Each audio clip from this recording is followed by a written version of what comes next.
Hello and welcome to my podcast. Do me a favor, subscribe to the John Keim Report wherever you get your podcast. You know the deal, folks. If you're watching on YouTube, hit that like button, hit that subscribe button. Both those help us out a lot, so please do that.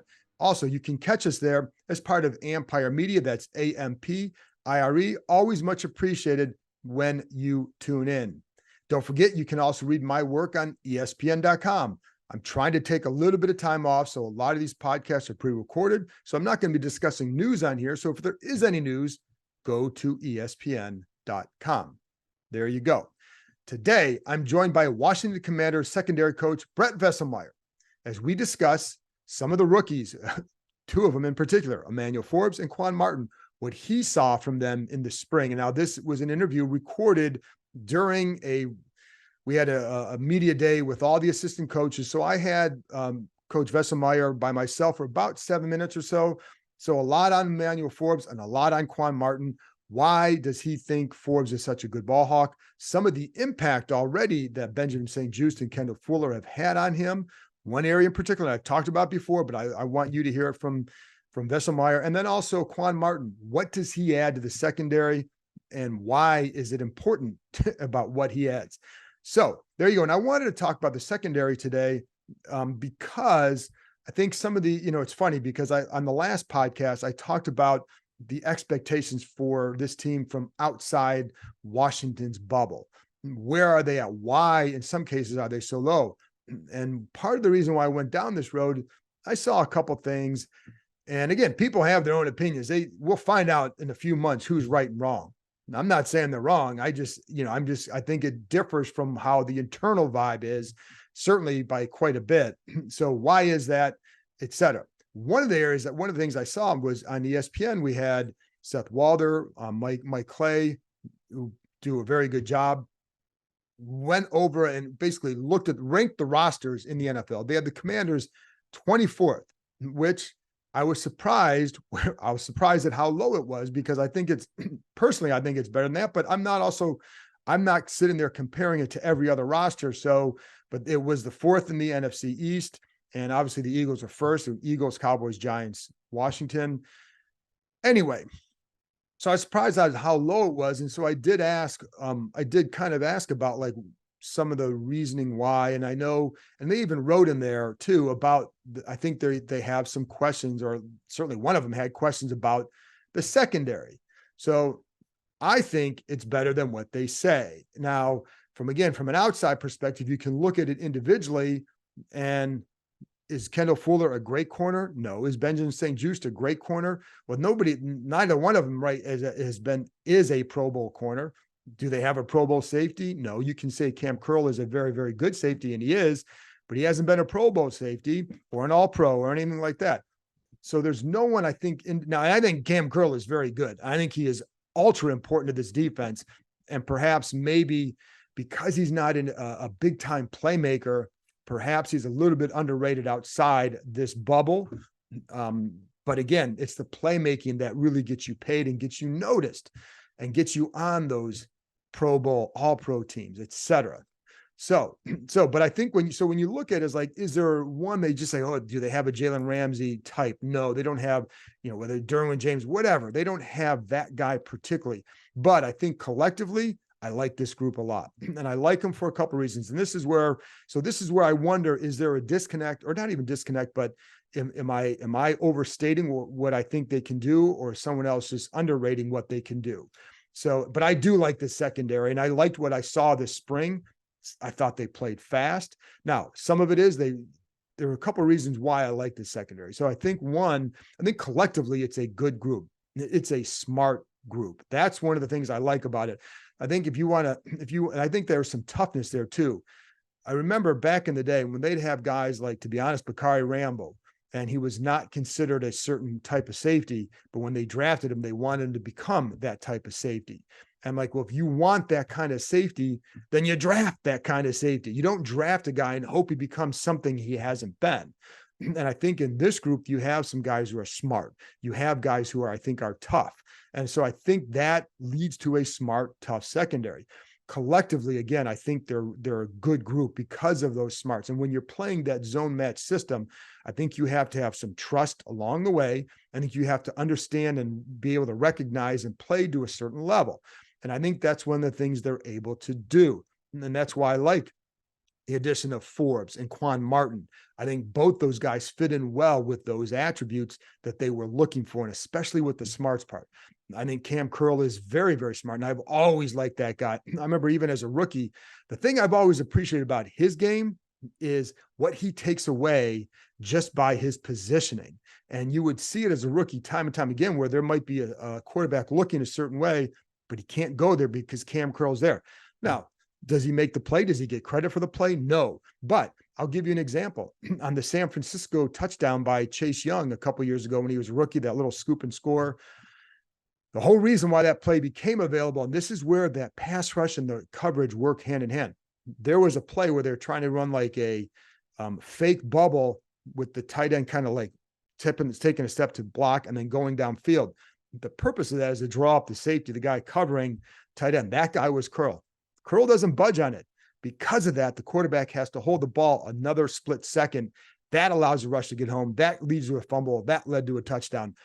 So that play was not made by this. Cam Curl doesn't get any credit for that play, but he made it by his coverage. That's the thing I've always appreciated about his game, is the subtleties of his game. And that's why he's such a valuable piece to that defense. And I think St. Just, when he's on the field, when he stays healthy, has been a very good corner, has been a good corner for them. And I think he's continues to get better. What I've appreciated about his game, because it goes hand in hand with Kendall Fuller. I think Fuller's been one of the smarter players at that position that I've covered. I think if he wanted to become a coach when he's done, he would be a really good one. He may not want to be, but he would be a very good coach. I think Kendall Fuller has some of those attributes as well. And I remember sticking as a rookie, how it jumped out to me when I would talk to St. Just about things that he learned over the first 4 or 5 games of his rookie year.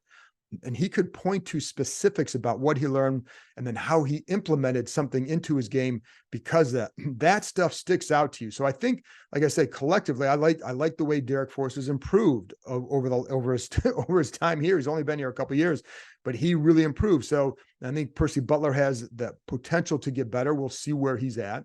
And I like the additions of Forbes and Martin. Now, is there great, and I like this. And Jeremy Reeves, I think, is very good. One of the things that Vieselmeyer talked to us about and I'm playing only a portion of the interview.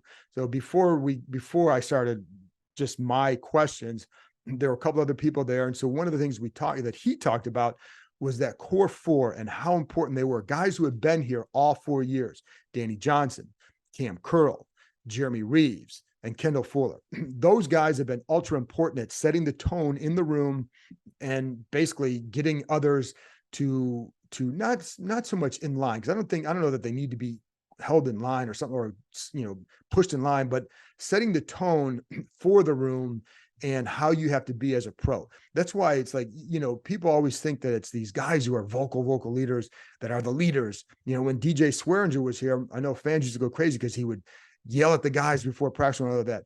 But I can tell you, in the room, he was not viewed that in the locker room. He was not viewed the same way he was outside there. And I always like talking to DJ, but I'm just telling you, that's how it was, that it wasn't the same way. So that's why, like, a guy like Kendall Fuller, not a big vocal guy, but is a good leader because of his approach, right? The way he studies, the way he prepares. That's what you need, because those are the kind of guys that stick around for a long time. Anyway, so that's one of the things I think maybe gets overlooked, is collectively, I think it's a good group. So look at some of these numbers I dug up from last year, because I think once they moved on from the William Jackson experiment in zone, they became a much better secondary, and just the numbers bear it out. So look at last year, in the last 9 games of the season, they were in the top 10 in terms of opponent QBR. So they were one of the best 10 in opponent QBR. And QBR, I think, is one of the best measuring sticks of how a quarterback is and the impact they have on a game.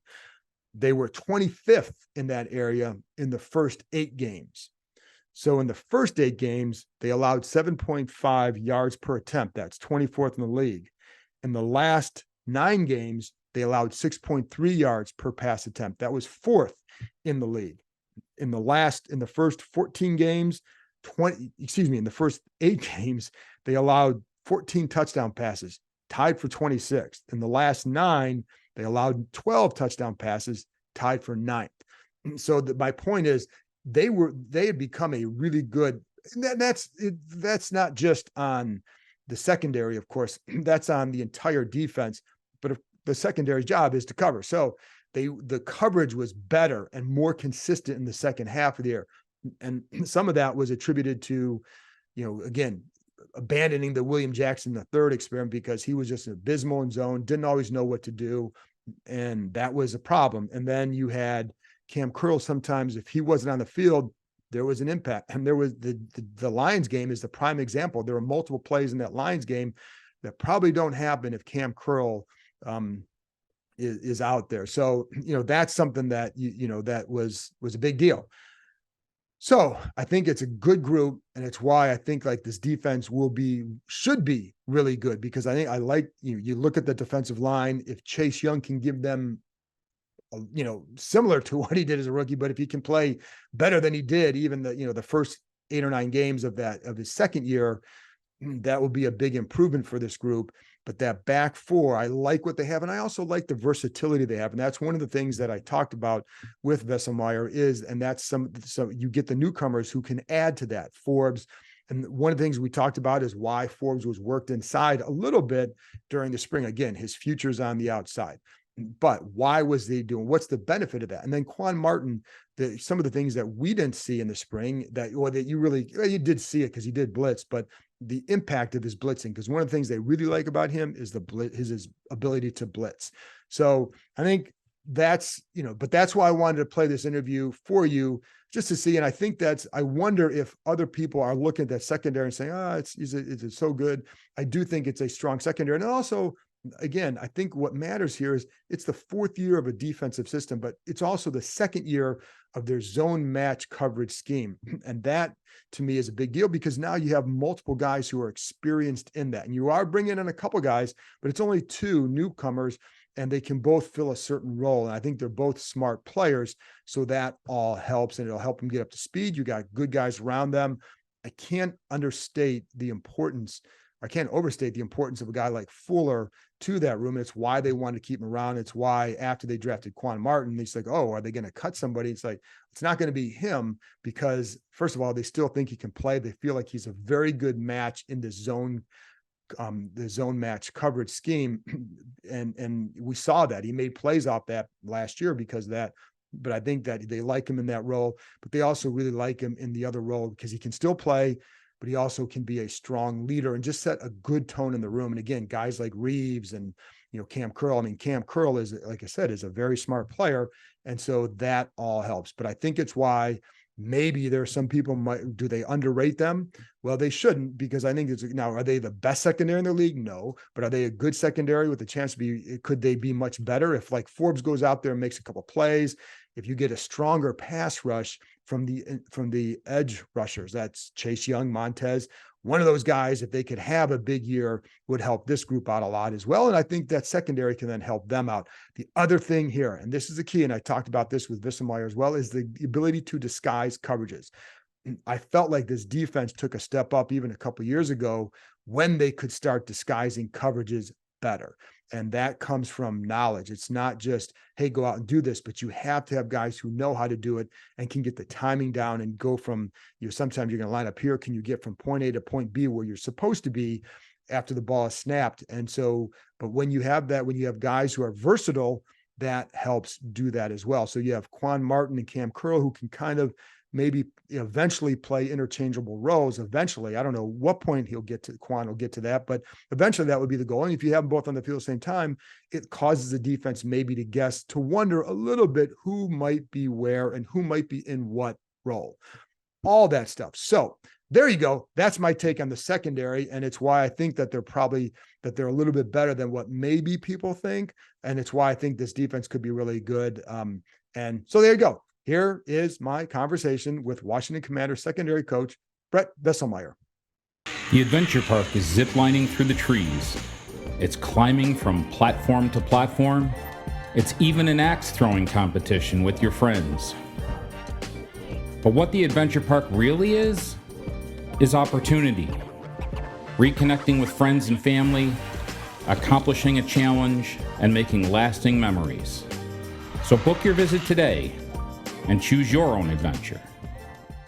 Early on with Emmanuel, what have you seen? Because he always seems to be breaking out past somewhere. I know. But I shouldn't say it's amazing because it's what he showed in college. Right. But why is he able to do it so well like that? I think he's got a great anticipation of routes.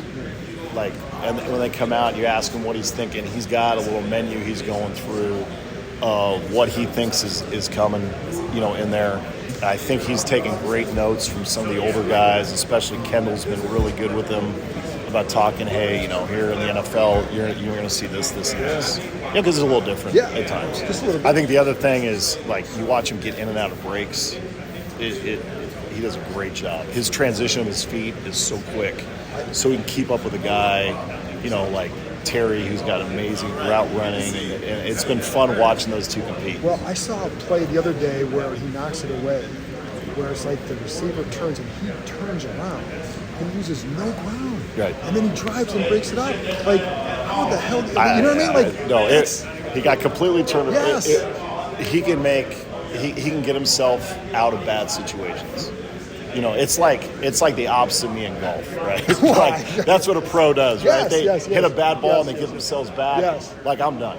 I completely agree with that, and I understand that. But he definitely, and it's funny because even the size thing, you wonder how does that play out. Yeah. And I saw one practice last week, Cole Turner bodies him a little bit, and then I saw guys trying to do that yesterday, but he knows which shoulder to play on. So, there again, we had some individual time, and Juice and Kendall, just to compliment the room, are talking to him about, hey man, you got to understand these big tight ends are going to push on you. Yes. And they're going to call you on it. Yes. A lot of times, right? So here's how you play it, and just listen to him, taking the coaching in there, and he's very bright. And so was it more positioning on that? Yeah. I mean, again, if you give him a chance to push off, so he's going to play a little bit lower on the guy and sort of slip around him and use that big length. Which is exactly what I saw him doing yesterday a couple of times. There were 2 or 3 balls he knocked away. The guys were trying to do that. And just watching him learn like that, that's the cool part of how quick he is. How about Quan? Because he's so versatile. Yeah. He's so versatile. So the cool thing about him, the biggest part is he can blitz. He's a very good blitzer. He can cover on the inside very well. We haven't even got to all the stuff he can do at safety. He's already played some dime. We sort of threw him in there the other day, and he did a great job. Just experimenting with different roles that they could have. But I think the main thing is just developing the traits, as they learn the defense and refine it, because it's still different.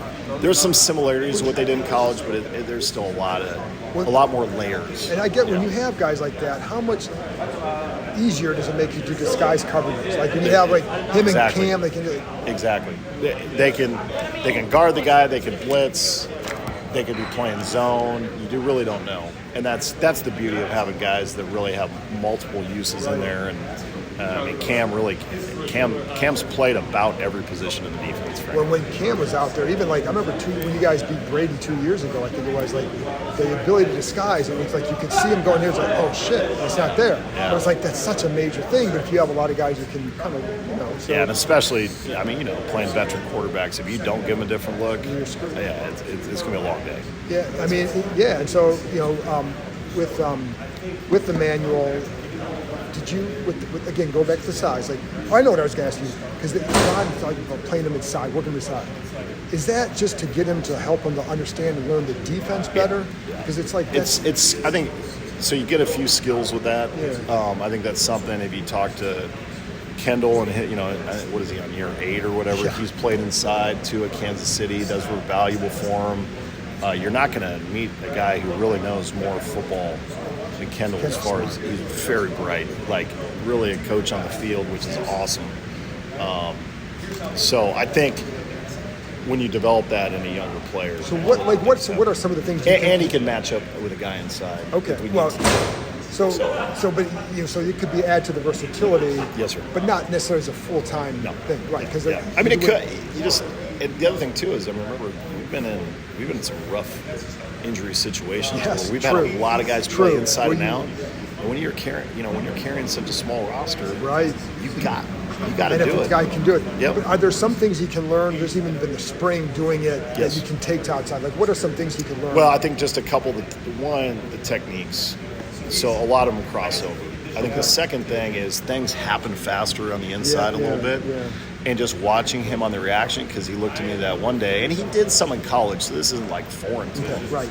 But he was just like, whoa, that was pretty fast. I'm like, yeah. But then it's amazing the next day, all of a sudden you watch him catch up like it was nothing. So that's where he's different than you and I, right? Yes, I mean, there's a lot. It's boom. He just naturally did a lot of that. So I think he learns more of the route combinations. Okay. And when you're outside and you're looking in, one thing that, good corners do is they can see multiple guys working, and by the route of inside guys, he's already catching what this guy's going to do. So it's just getting him clues as he goes. I liked watching his games because you could tell how smart he was. Like some of those picks. And the funny thing is, I did a story with him a couple weeks ago about going over the touchdowns. And he's like, I don't need to watch the video, it's all in my head, which is one thing, but it's like he knew, but like watching some of those, not just those, but the picks in general, not all of them are tip balls. Like you're positioning yourself to make those plays. Yeah. And it's just, it's fun to watch smart guys. Yeah. And he's very bright and understands it, and he's got some like instincts that you can't coach. Like he just, you saw the picks. Like sometimes, like what were you thinking here? He goes, I thought the ball might be going there. I'm like, yeah, okay. Yeah. Well, then you said like the Kentucky game, his coach was like, yeah, we talked about this. Emmanuel said early in the week, the coach said like that day, just one time went over, and he goes, the one time was all it took for him to understand. You could see him, the guy starts to go motion. Right before the snap, you step inside. It's like, God, that's like a dream if you're a D-back to make that. No doubt. God, just a runaway touchdown like that too. That was pretty cool. So, all right, man. Hey, thank you. All right, great to see you. Good to see you.